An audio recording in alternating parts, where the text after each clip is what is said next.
2 వేళ్ళు ఒక్క నిమిషం కథ. రచన వాణి. ఐసీయూ బయట 2 కూతుళ్లతో బిక్కుబిక్కుమంటూ కూర్చుని ఉంది విమల. లోపల భర్తకు సీరియస్గా ఉంది. సమయానికి అయిన వాళ్ళు దగ్గర లేరు. ఇంతలో దూరపు బంధువు సతీష్ దూరంగా వస్తూ కనిపించాడు. ఆ రాత్రంతా అక్కడే ఉన్నాడు. తెల్లవారుజాముకు భర్త పోయాడన్న వార్త పిడుగులా లోపల నుంచి వచ్చింది. చేష్టలు దక్కి నిల్చున్న విమల దగ్గరికి ఇంతలో ఒక వ్యక్తి వచ్చి, మేడం, ఐ డొనేషన్ కోసం వచ్చాం అన్నాడు. షాక్లో ఉన్న విమలకు ఏం చెప్పాలో అర్థం కాలేదు.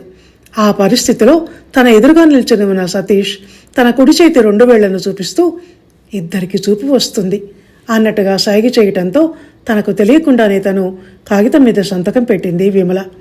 తన భర్త ఈ లోకంలో లేకున్నా ఆయన కళ్ళతో ఇద్దరు ఈ లోకాన్ని చూస్తారన్న తృప్తి అంత దుఃఖంలోనూ విమల మనసులో కలిగింది. ధన్యవాదాలు.